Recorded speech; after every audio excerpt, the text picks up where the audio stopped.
Good morning, Husker fans, and welcome back to the Husker Big Red YouTube channel. I'm Chris Peterson, and joining me as always is Danny Gillette. We're back here on this Friday morning. We're going to look ahead to the big game tomorrow. Not the big game, but I guess the game tomorrow between Nebraska and Akron. Of course, every game is a big game, so we're going to break down our keys, what we need to see from this Nebraska football team against Akron as a 34.5-point favorite.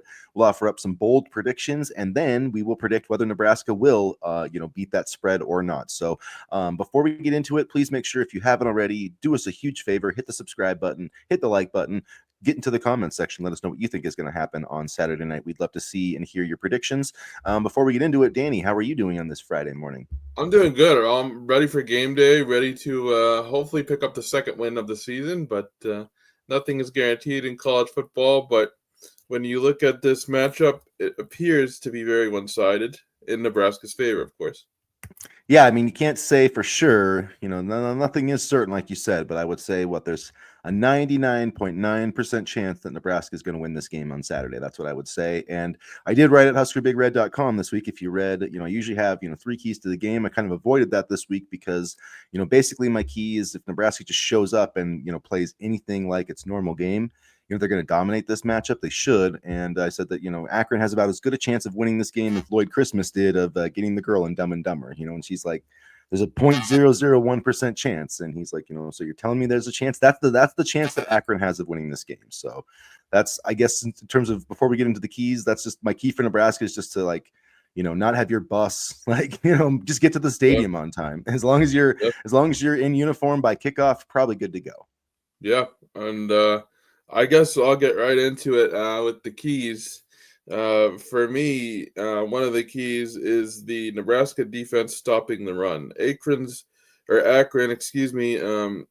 rushing attack isn't necessarily overpowering, but they did have 3 runners, and I stress runners, who averaged over 5 yards a carry last week. One of them was quarterback Michael Johnson Jr., and Ben Finley is going to be the starter, so that really only leaves 2, Marquise Williams and Sean Patrick. Williams had 6 carries for 30 yards last week.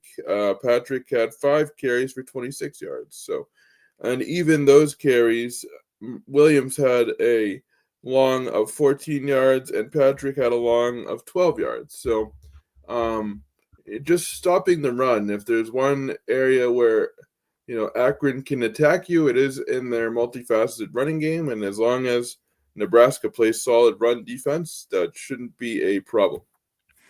And that's a big question that I think a lot of Nebraska football fans have after last week.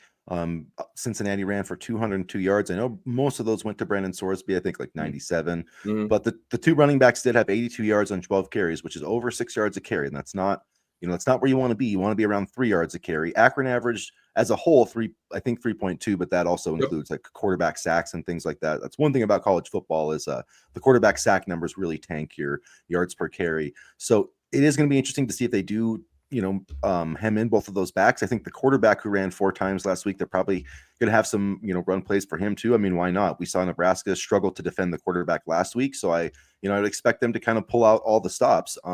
So yeah, run defense, Elijah Judy, Riley Van Poppel. I'm wondering if we see more Jalen George, maybe Dylan Parra, maybe we see some of those other guys on the defensive line. But whatever happens, the run defense needs to have a good week this week. And John Butler challenged the defensive line. So I'm hoping that they will step up and respond. And that's my expectation. I'd love to see more of George and Perro because Van Poppel and Judy did not really impress me last week. So I'd love to see, at least, them out on the field and getting more snaps and playing a bigger role than they did last week. Yeah, unfortunately, it kind of goes back to what we said. I mean, I don't know how many times I talked about how Nebraska needed to add a nose tackle in the transfer portal, and it just, it can be hard to do, and they weren't able to achieve that. But even dating back the last few years, even in this class, you look at this 2026 recruiting class, not a lot of defensive line, additions, if any. I don't know if there's any, off the top of my head.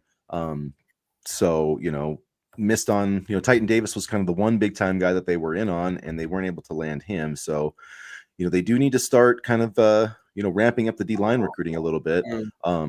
Which, to segue, not to turn this into a different, thing, but another key that I have for this matchup is going to be also, focused on the defensive line with getting pressure on quarterback Ben Finley. He was projected or, picked fourth team all preseason in the MAC. So he's a pretty experienced guy. He's played at Cal. He's played at NC State.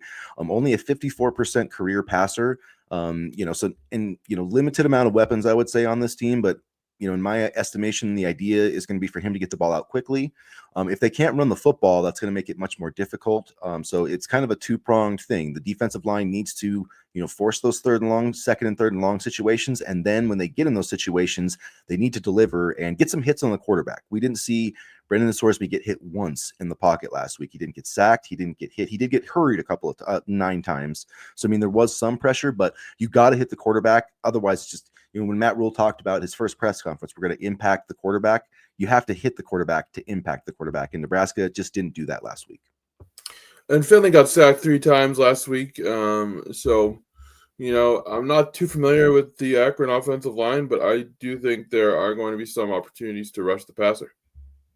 And another key that I would say, or something that I want to see that, even Matt Rule kind of mentioned, we all were feeling pretty good about the special teams. And I thought they produced well, but he kind of even held them to a higher standard. And he was like, I wanted to see, an impact play, which to me is like, a block, a big return, something like that. So not really a key. I don't think Nebraska needs that to win this game, but I would like to see, a 20-yard punt return, a 30-yard kickoff return, some explosive play on special teams, maybe a block.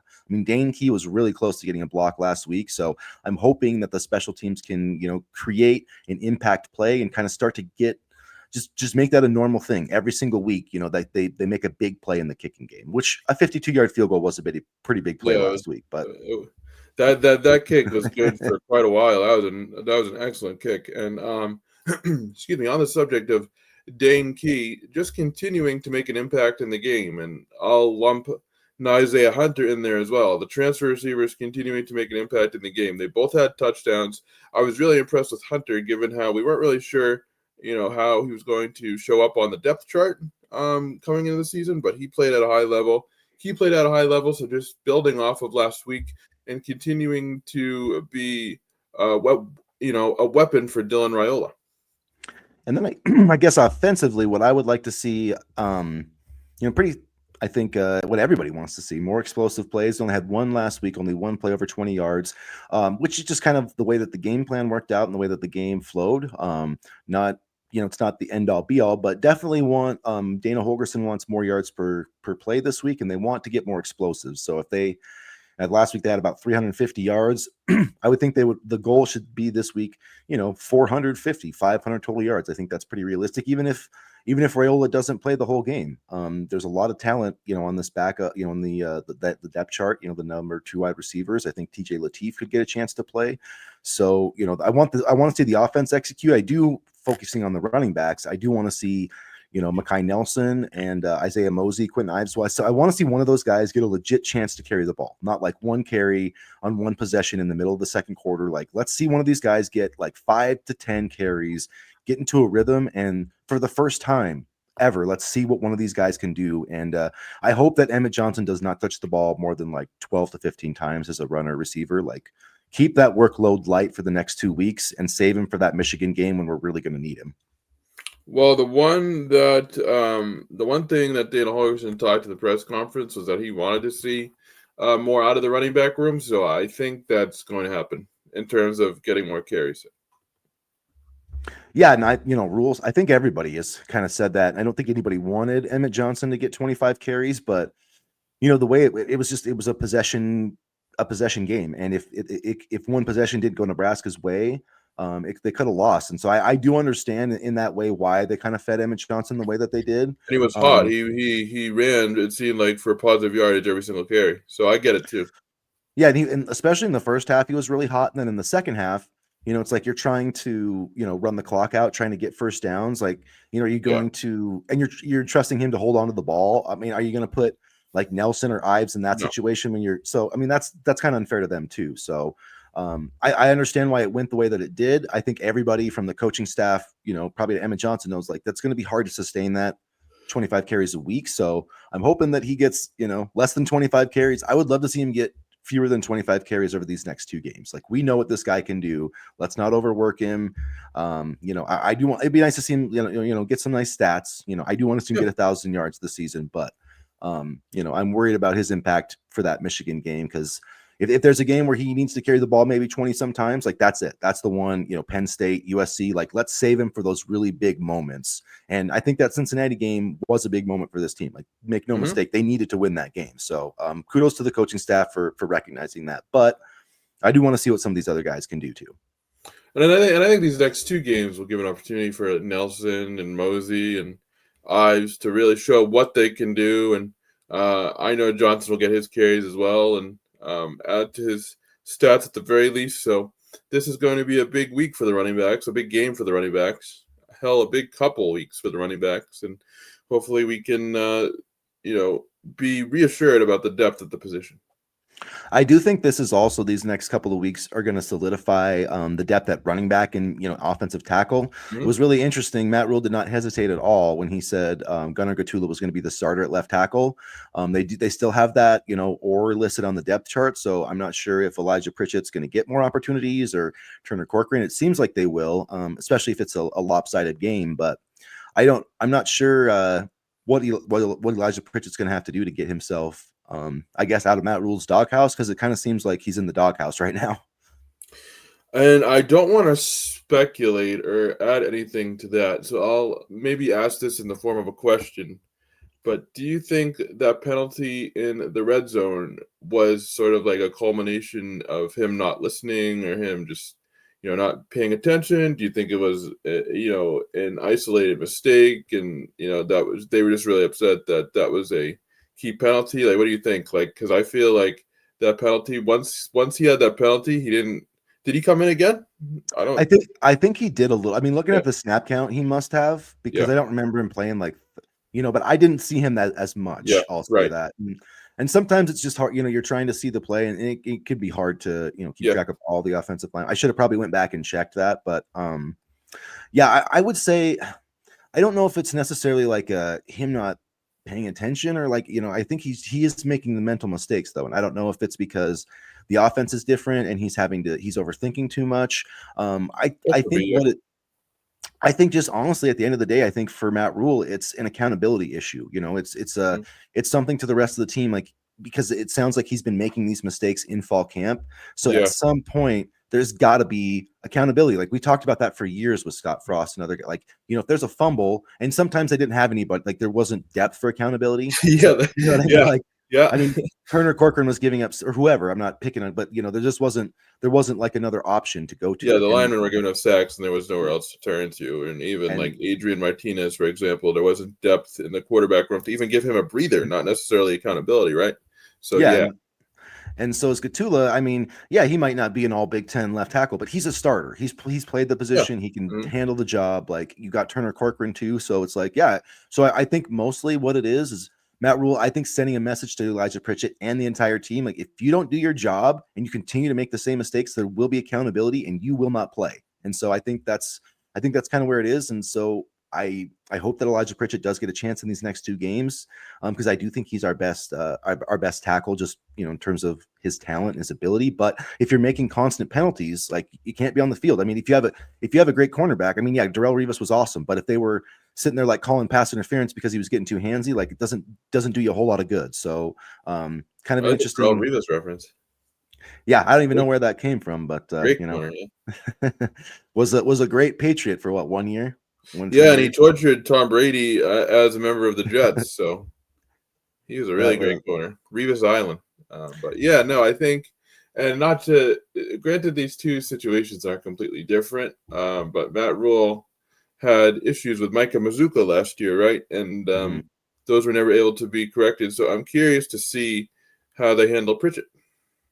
Yeah, and I think I do like that they aren't like, well, we paid this guy, a bunch of money, so we're going to play him, because I don't believe in that. I think you need to play the best players, and that, whether it's a 5-star recruit or a 0-star recruit, like, once they get in the door, it should just be about, what they do on the field. And so far, Elijah Pritchett just hasn't been reliable enough to win that starting job, and he needs to fix that. And I think, people are, oh, he spent I don't know, 5 million, not really, but oh, we spent, millions of dollars on this transfer guy and he's not even starting, that's money poor spent. Well, I think first you need to overpay for an offensive lineman, as you've talked about. Second, you don't know that he's going to perform poorly. And third, you kind of need offensive linemen. So it's not like, that this is going to happen. And so when you take an offensive lineman out of the portal, you're always going to have these type of risks, no matter who it is. Yeah, exactly. Because you're not getting if the guy was, Caden Proctor, I mean, probably not going to hit the portal. If he's a perfect prospect, unless it's like, just Yeah, one of those big money deals, which it probably was right. with Caden Proctor.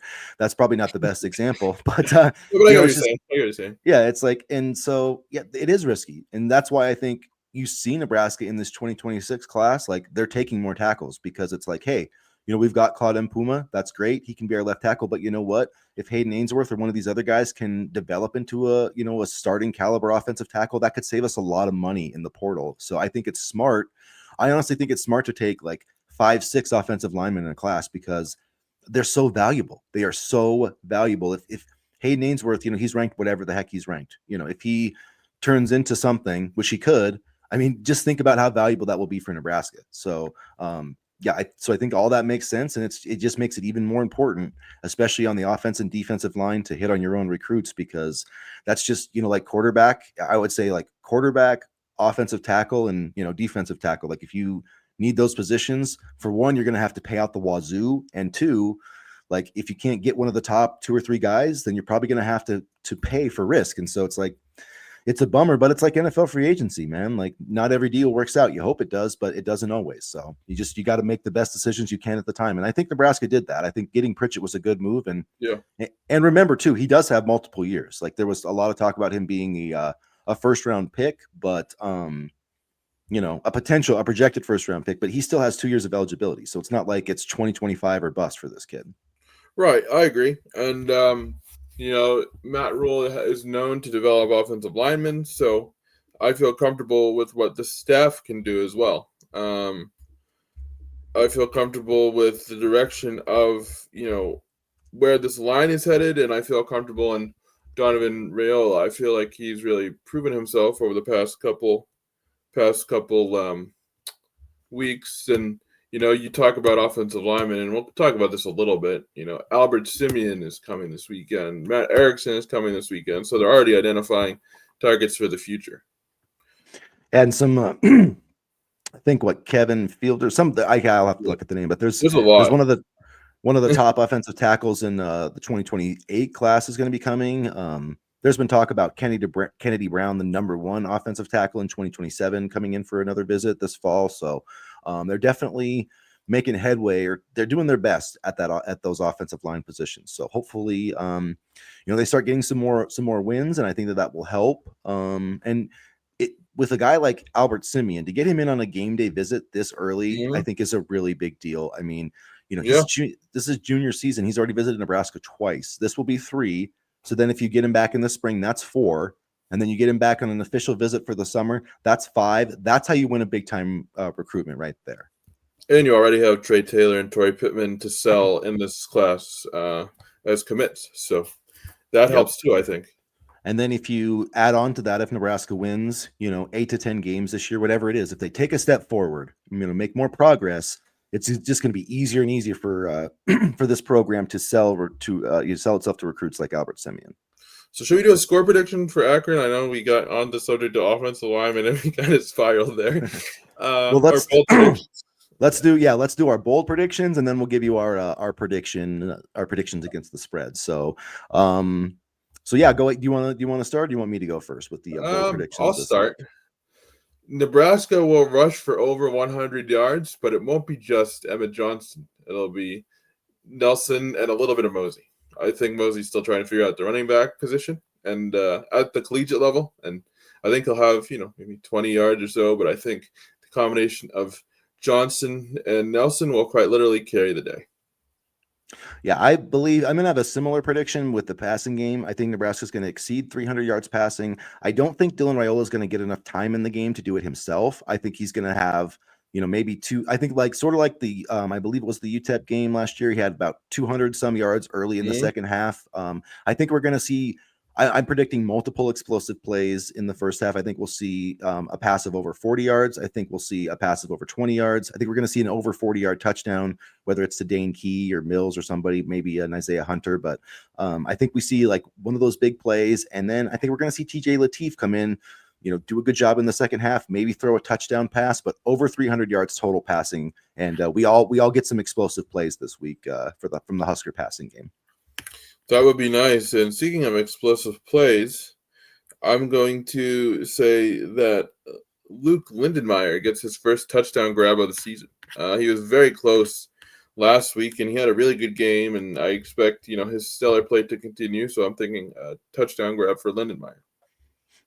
I'm going to go bold prediction. I'm going to say this defensive line gets 4 sacks in this game, which, from 0 to 4, I think is a big jump, but I do believe they're going to be very motivated to stop the run. And I think that stopping the run, they're going to have an opportunity on second and third downs to get some pressure. And I think they're going to hear the noise from everybody, saying that they, played poorly last week. They're going to hear their coach, John Butler, his challenge, and I think they're going to respond to it. What does that mean against an Akron team? Probably not a lot, but it's still going to make us feel a little better about this defensive line moving forward. And I think that Cincinnati offensive line was really good too. Not to, kind of oversell Cincinnati, but I think that they had some big guys, and I think that they were really good too. And it was also a tough test against a Power 4 opponent, while others were playing FCS schools. Won't mention any names, but let me think about my okay, yeah. Vincent Shavers will have a bigger impact in this game and play more than he did against Cincinnati. I really feel like he has a chance to really not break out in this game, because we know how good he is, right? But have an impact. And he was named to the Pro Football Focus National Team of the Week this past week. So I'm expecting that he plays quite a bit in this game.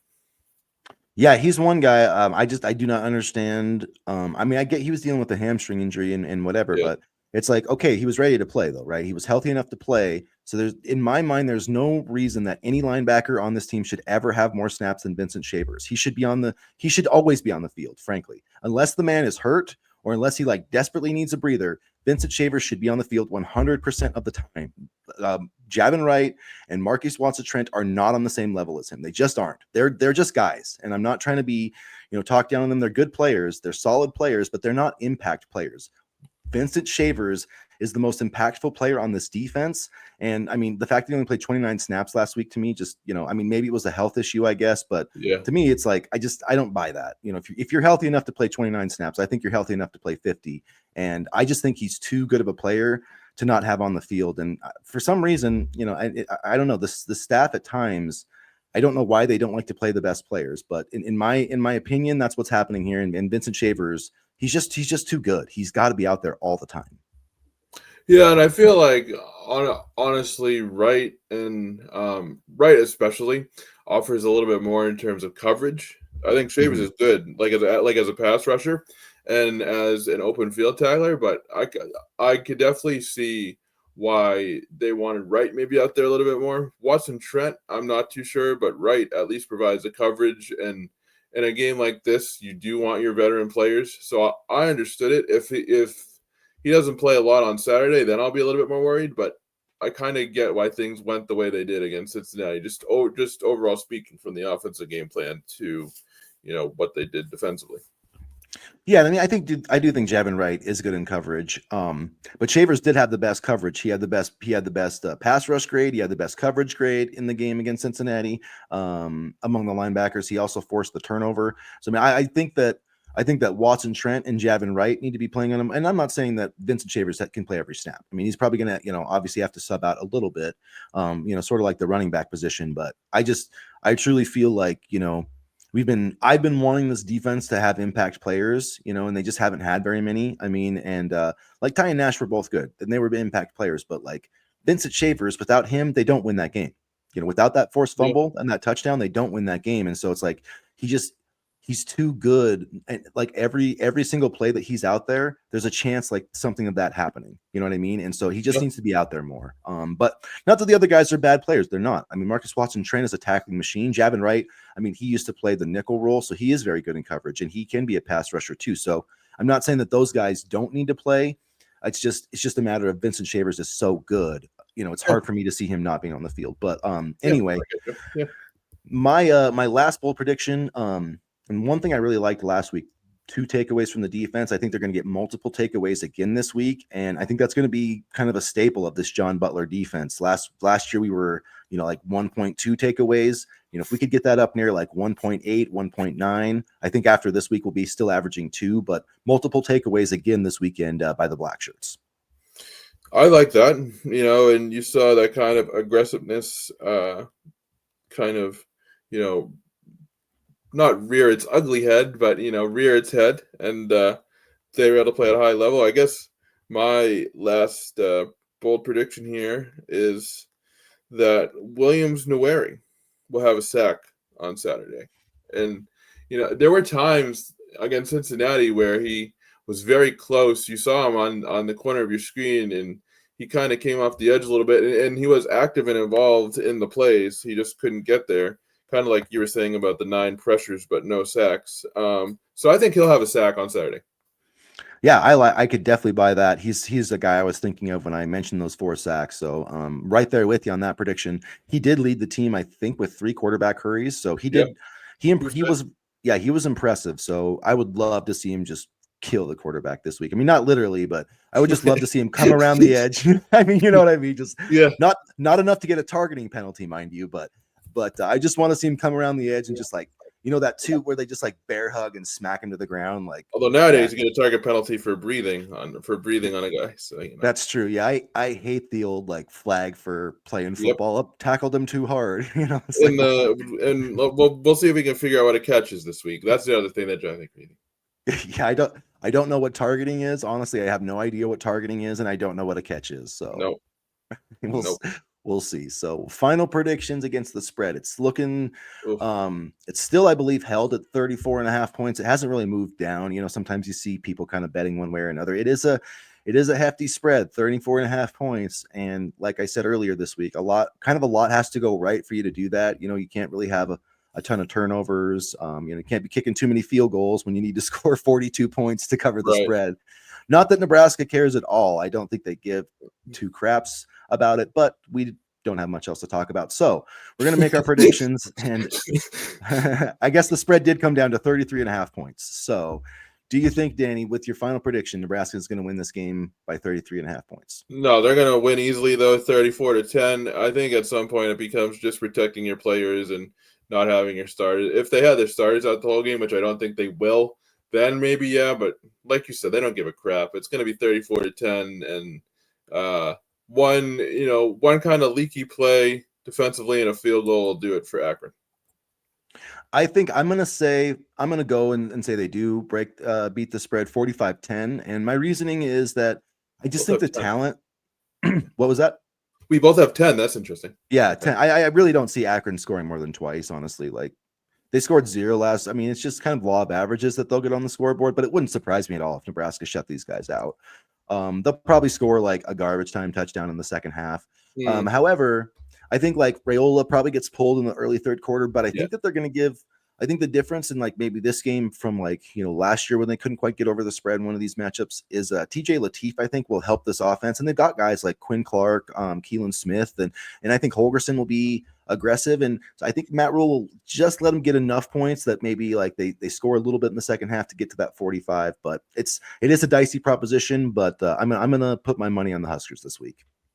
Yeah, I think they'll win comfortably, just not according to the spread. Yeah, it's tough. I mean, it kind of makes it, I guess, fun from a gambling perspective because it does add some kind of drama, but it really depends. You got to I would say they got to be up by probably 24, 28 by half. You got to have at least, I would say, a 3-score lead to have a legitimate chance at, because the second half's probably going to be, like you said, maybe a garbage touchdown there. It's going to be more even with Nebraska playing a bunch of guys. So I would say they got to be up by like 31-3 at halftime if they're going to cover this spread.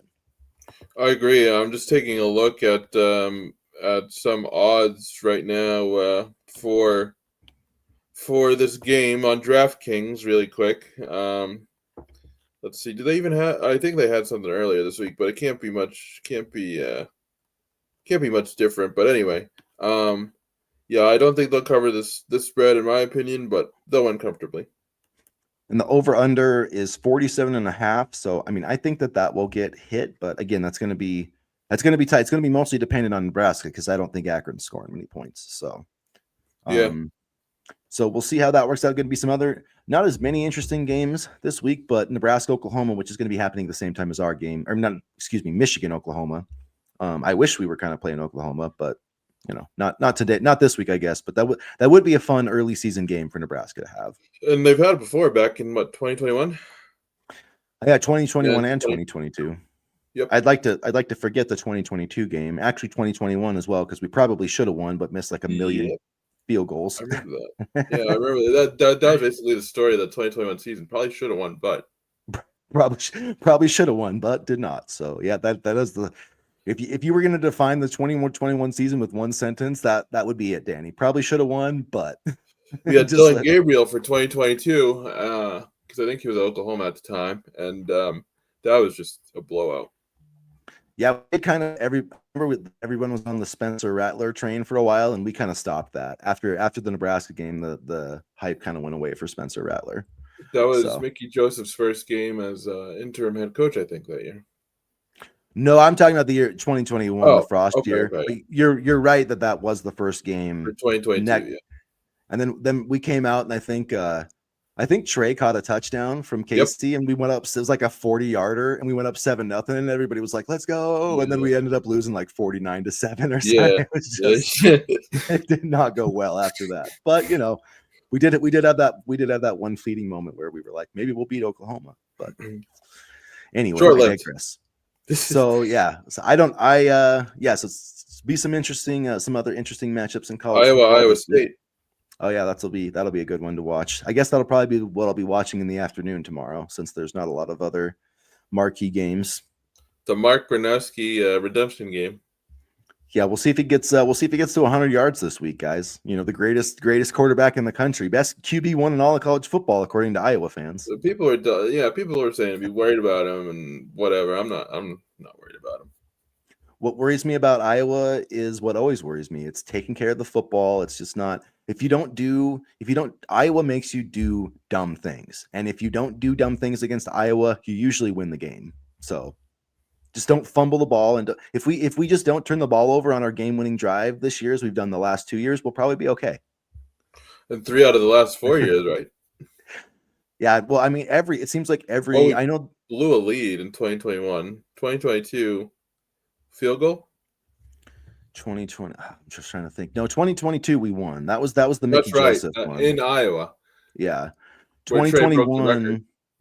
But 2021 was a heartbreaker because I remember that Adrian was hurt, and so we didn't have him. But Smothers or whoever was played really. We had it, and then they of course went down at the end and did the same thing they always do, and like hit a field goal or something. I swear we've lost. Like, it seems like almost every game, or that one was 28-21, I guess. So I'm kind of lying on that part, but still, it seems like they outscored us. So we went into the fourth quarter leading 21-9 and got outscored 19-0. So that was the Scott Frost experience right there. Yeah. Yep. So at any rate, I guess shouldn't have brought up those painful memories at the end of the podcast. But anyway, we will have some exciting new memories this week, and hopefully a lot more this season, because I think we're going to have a good year. So anyway, we'll no longer have the Thunder game as our last reference to Akron. So that's a positive game. That's a positive development. Yeah, I said basically, Akron got out of here with a draw last time because it's due to Mother Nature. So as long as Mother Nature stays out of it, Nebraska should be just fine on Saturday. So hopefully. So, all right, you guys, that's everything we have about Akron. We will be doing our pregame chat Saturday morning, so come hang out with us if you would like. Talk some Huskers, talk some football, whatever else comes up. But please hit the like button, hit the subscribe button, get in the comment section with your predictions. And as always, go Big Red. Go Big Red.